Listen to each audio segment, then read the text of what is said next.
Hello everyone, आज हम BA third year का पेपर सेकंड डिस्कस करेंगे जिसमें हमारा टॉपिक है फैमिली।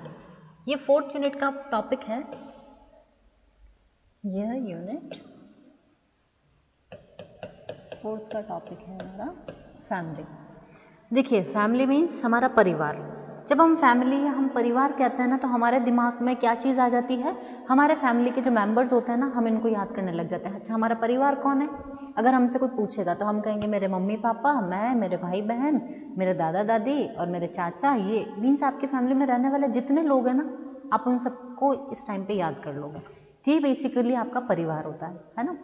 अब देखिए, परिवार के भी बहुत सारे मीनिंग होते हैं। कई जगहों के ऊपर ये माना जाता है कि सिर्फ जो पेरेंट है, ठीक है, वो और प्लस उनके जो चाइल्ड है, ठीक है, यही एक फैमिली होती है देखा जाए तो। ठीक है, माता पिता और उनके बच्चे बस। और बच्चे भी कब तक? जब तक कि ये अनमैरिड होते हैं, तब ये उस परिवार का हिस्सा है। अदरवाइज जैसे ही इनकी शादी होगी तब इनका अपना खुद का एक परिवार अलग हो जाएगा। ठीक है, तो कई जगहों पर तो ऐसा ही माना जाता है कि ये है। लेकिन देखो, हमारा पूरे विश्व को अगर हम देखें ना, तो बहुत सी जगह पे परिवार किसको माना जाता है? जिसमें पेरेंट है, ठीक है, पेरेंट्स के साथ में उनके बच्चे तो रह रहे हैं, लेकिन वहाँ पर पेरेंट के भी पेरेंट्स साथ में रहते हैं। ठीक है, जैसे हमारे दादा दादी है, चाचा वगैरह चाची, ये जो सब साथ में रहते हैं, इसको भी परिवार कहा जाता है। ठीक है, तो सब जगह पर अलग अलग होता है। कई लोगों के यहाँ पर ऐसा माना जाता है कि जो हमारे रक्त संबंध वाले जितने लोग हैं ना, वो पूरा हमारा परिवार है। तो जैसे कि हमारे पेरेंट्स हो गए, दादा दादी चाचा चाची हो गए, अब हमारी बुआ हो गई है या हमारे मामा हो गए, कोई भी जो है ब्लड रिलेटिव्स जितने भी, बुआ है, फूफा जी की जो पूरी फैमिली हो गई, ठीक है, ताऊ की फैमिली हो गई, चाचा की फैमिली हो गई, तो ये सभी भी हमारे क्या होते हैं? ब्लड रिलेटिव्स कहलाते हैं। ये भी हमारा परिवार होता है ना। इसके अलावा कई जगहों पर ऐसा माना जाता है कि अगर किन्हीं पेरेंट के सपोज बच्चे हैं या नहीं है, लेकिन अगर उन्होंने किसी को अडॉप्ट भी किया है, ठीक है, तो वो भी उनके परिवार का हिस्सा होते हैं। ठीक है, तो अडॉप्ट किया जा सकता है, कोई गर्ल या बॉय चाइल्ड को अडॉप्ट किया जा सकता है, लड़का या लड़की को। कई बार लोग पेट्स को भी अपने परिवार का हिस्सा मानता है ना, क्योंकि उनको भी अडॉप्ट करते हैं इसलिए। तो क्या है, फैमिली की बहुत तरीके की परिभाषाएं, बहुत सारे रूप हैं। ठीक है, लेकिन अगर हम मुख्य रूप से बात करें तो यही परिवार का एक रूप होता है कि पेरेंट और चाइल्ड जो साथ में रहते हैं, एक परिवार यही कहलाता है। ठीक है, और किस कंडीशन तक? जब तक कि बच्चे अनमैरिड होते हैं। मैरिज के बाद में इनकी भी अपनी एक सेपरेट फैमिली गिनी जाएगी। ठीक है, अब देखिए, परिवार की अगर हम बात करें कि परिवार का अर्थ क्या होता है, क्या फैमिली का मीनिंग है, ठीक है, वो तो हमने जनरल बात की थी। मीनिंग क्या होता है? देखिए, फैमिली क्या है? हमारे समाज का आधार है। हमारा जो समाज पूरा संगठित है ना, हमारी कम्युनिटी हो गई या हमारी सोसाइटी है, ये पूरी एक रूप से एकजुट क्यों है या क्यों ये यूनिटी में है? क्योंकि परिवार है। अगर सभी लोग अलग अलग हो जाएंगे तो हमारी कम्युनिटी नहीं कहलाएगी वो। ठीक है, क्योंकि हर व्यक्ति व्यक्तिगत रूप से अपने हिसाब से रह रहा है, लेकिन हम हमेशा क्या कहते हैं कि हम एक कम्युनिटी का एक भाग हैं। ठीक है, या हम हमारे समाज का एक हिस्सा है। ऐसा हम क्यों कहते हैं? क्योंकि परिवारों से ही मिलकर के कम्युनिटी बनती है। ठीक है, तो देखिए, सबसे पहले कोई भी इंडिविजुअल है, ठीक है, कोई व्यक्ति है, अकेला पर्सन है ना, उसको जब बहुत सारे इंडिविजुअल जुड़ जाते हैं तो क्या बनती है? एक फैमिली बनती है। ठीक है, जब बहुत सारे परिवार एक साथ जुड़ जाते हैं तो हमारा एक कम्युनिटी बन जाती है। ठीक है, ऐसे क्या होते हैं, ऐसे बढ़ते बढ़ते बढ़ते बढ़ते पूरा एक नेशन या एक देश डेवलप हो जाता है। ठीक है, तो इस प्रकार से क्या होता है कि ये पूरा साइकिल चलता है, या इस तरीके से ये प्रोग्रेस करता है। ठीक है, तो ये तो था सामाजिक। अब हमें पता चल गया फैमिली क्या है, एक सामाजिक संगठन का आधार होता है ना। हमारा समाज परिवार के द्वारा ही बनता है। अच्छा, जो फैमिली है ना, ये लिंग के आधार पर ही इसको मतलब डिस्टिंग्विश किया जाता है कि आपके परिवार के अंदर कौन से लोग हैं या क्या लोग हैं। जैसे कि नर और एक मीन्स एक मेल और एक फीमेल, इसकी हम बात करेंगे, है ना।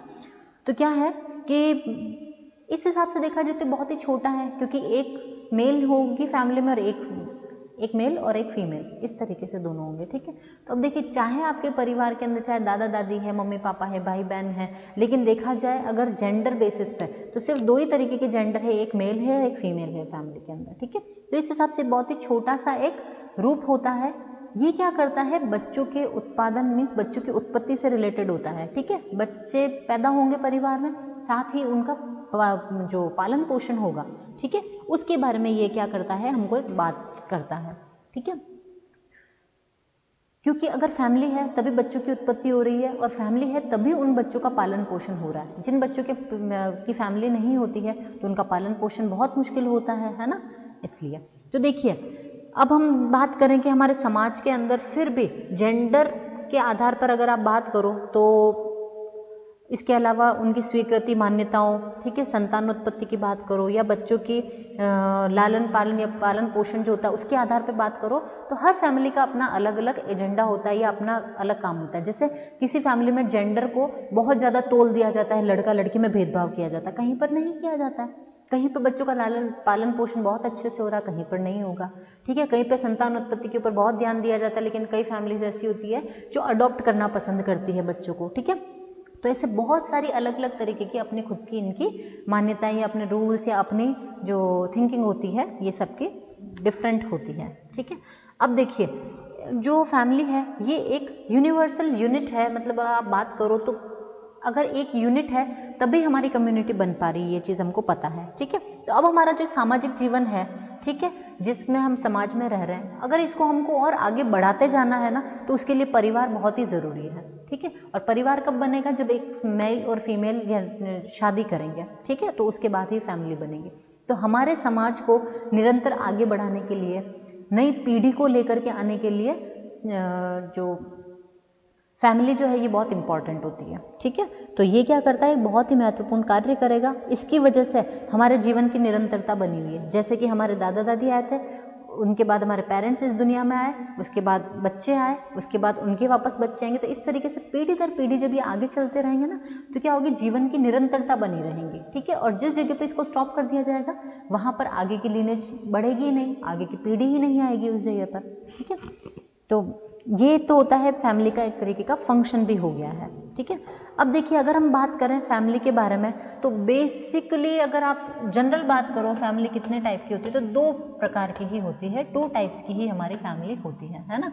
एक तो हम बात करते हैं न्यूक्लियर फैमिली की, ठीक है, जिसको हम कहते हैं एकाकी परिवार,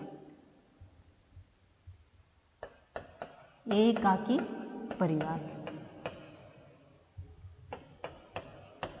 और दूसरा जो होता है वो होती है हमारी जॉइंट फैमिली, है ना, जिसको हम कहते हैं संयुक्त परिवार,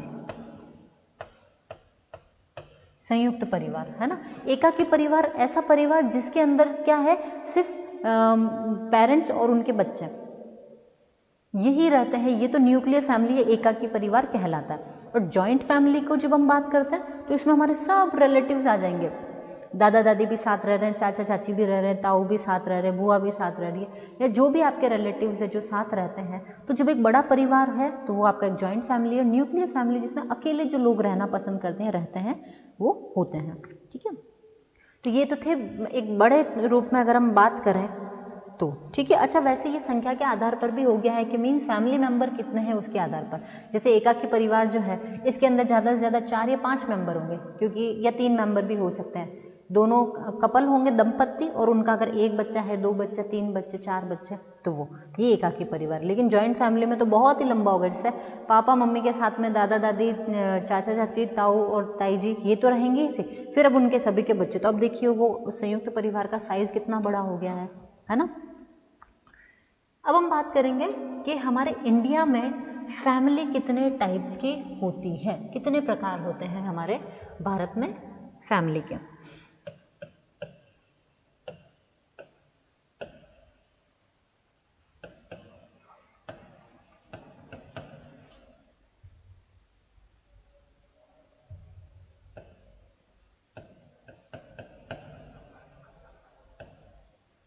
ठीक है, types of family in India, Bharat में परिवार के प्रकार के बारे में हम बात करेंगे।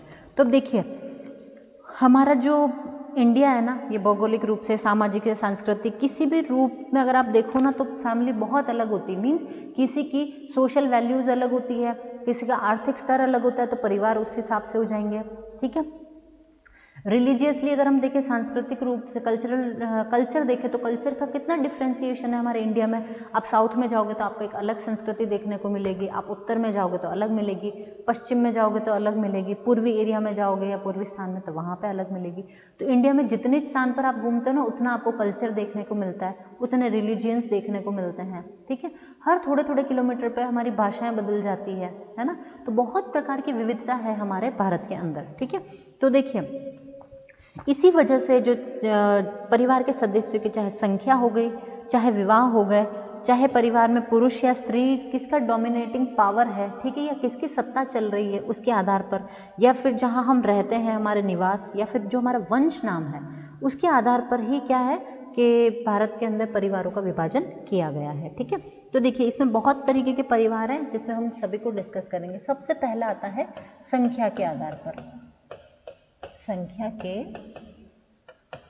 आधार पर, ठीक है, परिवार कितने प्रकार का होता है, ठीक है। तो देखिए, इसमें क्या होता है, जो फैमिली होती है वो बेसिकली जो होती है हमारी, अच्छा, संख्या के आधार के अलावा हम बहुत सारे आधार पढ़ेंगे, ठीक है, जिसमें 3 प्रकार की होती है। जिसमें पहला आता है हमारा एकाकी परिवार, ठीक है, जिसको आप कहते हो ना न्यूक्लियर फैमिली, ठीक है। चलिए हम सीधा ही बात करते हैं, एकाकी परिवार, ठीक है।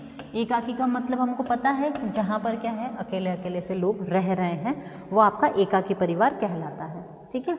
तो देखिए, एकाकी परिवार के अंदर क्या होगा कि सबसे छोटा रूप होगा एकाकी परिवार, जिसमें सिर्फ माता पिता और उनके बच्चे ये रह रहा है मूल रूप से, बाकी और कोई दूसरा व्यक्ति जो है वो इंक्लूडेड नहीं है। और जब बच्चों की शादी हो गई तो वो भी क्या होंगे, इस परिवार का हिस्सा अब नहीं रहेंगे, ठीक है।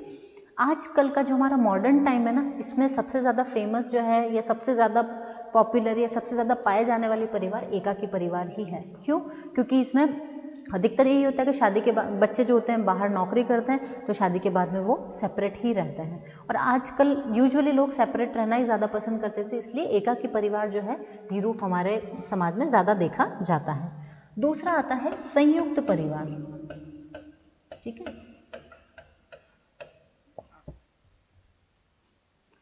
संयुक्त परिवार, संयुक्त का मतलब जॉइंट फैमिली या जो लोग साथ में रहते हैं वो लोग, ठीक है। तो अब देखो, इसके अंदर क्या होता है, ऐसा है कि माता पिता, बच्चे और दादा दादी के अलावा और भी पीढ़ियां इस घर के अंदर रहेगी। जैसे चाचा रह सकते हैं, चाची रह सकती है, ताऊ जी ताई जी रह सकते हैं, उनके बच्चे रह सकते हैं, बुआ वगैरह सब साथ में रह सकती है, ठीक है। और मतलब लगभग 1 2 3 पीढ़ियां तक लगभग साथ में रह सकती है संयुक्त परिवार में। जैसे दादा दादी की जनरेशन, अपने पेरेंट्स की जनरेशन रही, हमारी जनरेशन, ये तो साथ में रह ही रहे। अब अगर इनके भी वापस बच्चे हो जाते हैं तो चौथी पीढ़ी भी यहाँ पर रह सकती है। लेकिन क्या होता है कि जैसी व्यक्ति की उम्र होती है उसके हिसाब से जब तक कि पड़पोते या पड़पोती आते हैं तब तक जो सबसे पहले वाली जो जनरेशन होती है दादा दादी वाली, तब तक वो जा चुकी होती है अधिकतर, है ना। तो कम से कम 3 पीढ़ियां तो एक साथ रहती ही है संयुक्त परिवार के अंदर, और कई जगहों पे 4 पीढ़ियां भी हमको एक साथ देखने को मिल सकती है, ठीक है। तो ये तो कहलाता है संयुक्त परिवार। अब अगला आता है विस्तृत परिवार। विस्तृत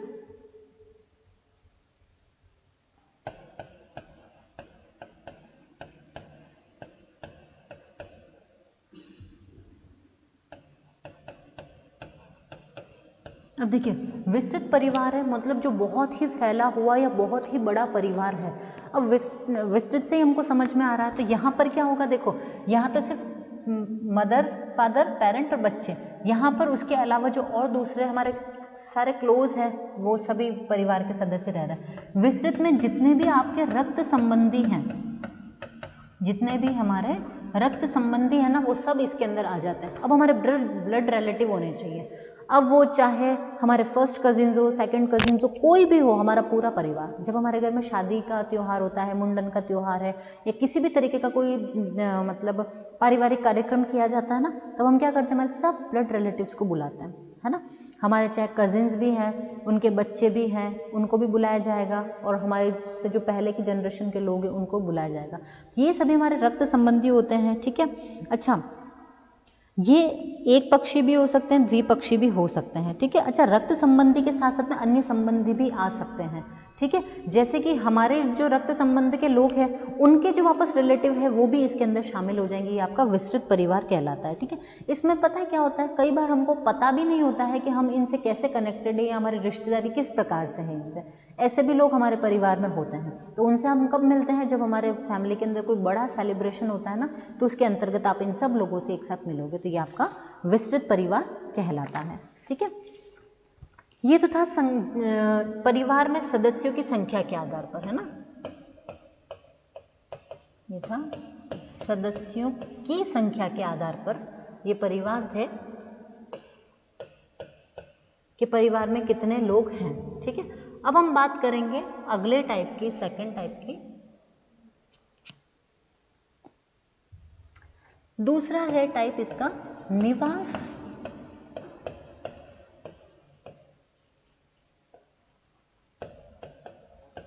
निवास के आधार पर।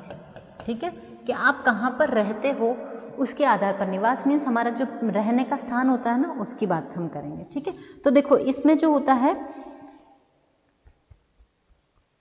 6 टाइप्स होते हैं इसके, 6 टाइप्स होते हैं जिनकी हम बात करेंगे, जिसमें सबसे पहला आता है पितृस्थानीय परिवार। पितृस्थानीय परिवार, देखिए पितृ से पता चल रहा है पिता। ठीक है, पितृस्थानीय परिवार जिसमें हमको पता चल रहा है पिता। अब क्या होता है, जैसे ही एक दंपत्ति की शादी होती है तो उसके बाद क्या होगा, जो लड़की होगी, ठीक है, या स्त्री जो होगी वो पुरुष के घर आकर के रहने लग जाएगी। ठीक है, तो इसको कहते हैं हम पितृस्थानीय परिवार कहा जाता है। ठीक है, और ये स्थान कौन सा होगा, जो मतलब कहने का मतलब ये होता है उसका ससुराल पक्ष होता है, जहां पर वो जाकर के बेसिकली रहेगी। ठीक है, तो ये पितृस्थानीय परिवार है।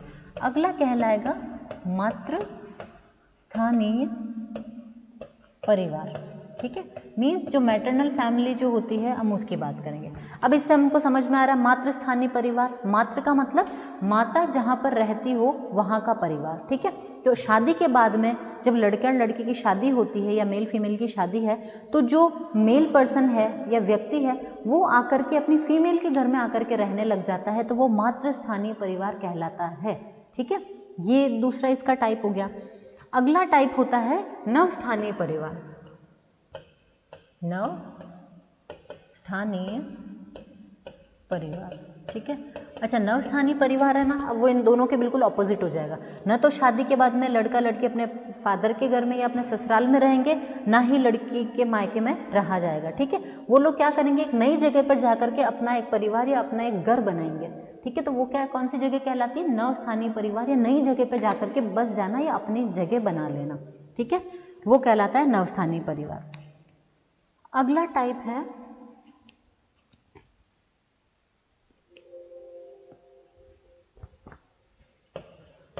मातृ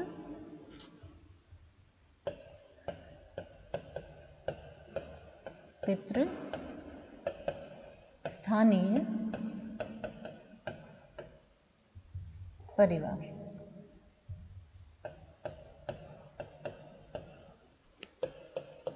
ठीक है, इसमें क्या है कि देखिए इसमें माता पिता दोनों का नाम आ रहा है, मीन्स चाहे शादी के बाद में ये चाहे तो माता के घर पे भी रह सकते हैं, ये पिता के घर में भी रह सकते हैं, इनको पूरी छूट होती है, चाहे इधर या चाहे इधर। तो ये फैमिली कहलाती है मातृ या पितृस्थानीय परिवार। ठीक है, जरूरी नहीं इसमें किसी प्रकार की बंदिश नहीं, ये चाहे तो यहाँ पे भी रह सकते हैं, यहाँ पर भी रह सकते हैं। ठीक है, तो इनको मतलब किसी भी तरीके का ऑब्लिगेशन नहीं होता, कोई ऑब्लिगेशन नहीं होता कि आपको वहीं पर रहना। जैसे हमारे हिंदुओं में अधिकतर यही होता है ना कि लड़की को शादी के बाद में ससुराल में ही जाकर के रहना जरूरी होता है। ठीक है, हमारा समाज यही कहता है ना, इसलिए तो वो हम जो हिंदुओं में जो होती है वो होती पितृस्थानीय परिवार वाली जो हमारी जो सिस्टम है वो हमारा रन होता है ना। लेकिन हम बात करेंगे कि बहुत सारे, देखिए हम पूरे ऑल ओवर इंडिया की बात कर रहे हैं कि पूरे इंडिया में किस तरीके से लोग रहते हैं या कहाँ कहाँ पे कौन सा कल्चर फॉलो किया जाता है। तो कई स्थानों पर इस टाइप की जो फैमिली होती है उनको या उन्हीं को कंसिडर किया जाता है। ठीक है, अगला जो है वो है मामा स्थानीय परिवार। मामा स्थानीय परिवार। ठीक है, अब देखिए मामा से हमको पता चल रहा है ना कि हमारे जो मामा होंगे उन शादी के बाद में जो कपल है वो जा करके अपने मामा के घर पे रहने लग जाए तो वो मामा स्थानीय परिवार कहलाता है। ठीक है, इसके नाम से हमको स्पष्ट हो रहा है। और अगला है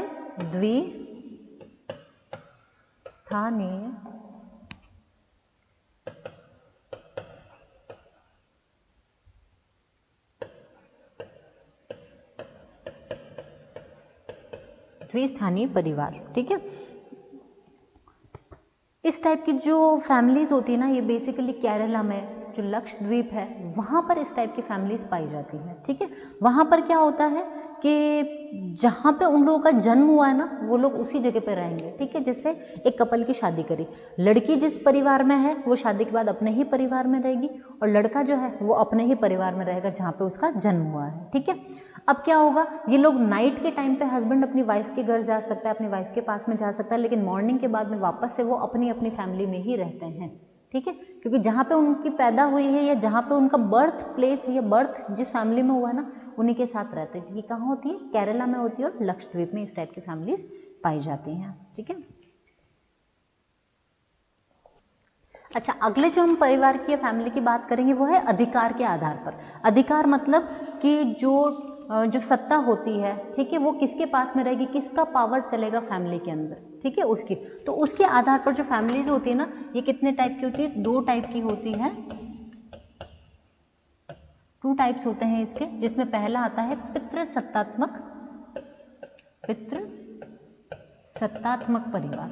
ठीक है, और दूसरा आता है मातृ सत्तात्मक परिवार। ठीक है, देखिए पितृसत्तात्मक परिवार जहां पर मेल पावर जो होगी ना वो चलेगी। ठीक है, मीन्स जैसे पापा है, दादा है या चाचा है या भाई वगैरह है, तो जहाँ पे जितने मेल मेंबर्स हैं ना उनकी डोमिनेटिंग पावर जहाँ पे चलेगी, उनकी सत्ता चलेगी। मतलब परिवार में होने वाले सभी चीज़ों का निर्णय कौन लेगा, यही लोग लेंगे। तो ये तो होती पितृसत्तात्मक परिवार। ठीक है, दूसरे होते मातृसत्तात्मक परिवार, कैसी फैमिलीज जहाँ पर जितनी फीमेल्स हैं वो सारे डिसीजंस लेंगे, जैसे माता हो गई, दादी हो गई या चाची हो गई हैं या बहनें हो गई हैं, बुआ हो गई। तो ऐसे जो लोग होते हैं वो जो सारे डिसीजंस लेते हैं वो मातृसत्तात्मक, जहाँ पे मतलब फीमेल पावर जहाँ पे चलती है वहाँ पर। हमारे इंडिया में बेसिकली पितृसत्तात्मक परिवार ही हमको देखने को मिलता है। कुछ फैमिलीज में हम देखते हैं जहाँ पर मातृसत्तात्मक या फीमेल्स जो होती है वो क्या करती है, रूल करती है, वही अधिकार चलाती है ना घर में। तो ये हमारे इस प्रकार के 2 परिवार हो गए। बाकी के जो दूसरे टाइप से ही हम अगले लेक्चर में कवर करेंगे। इसी के साथ आज का हमारा लेक्चर खत्म होता है। Thank you.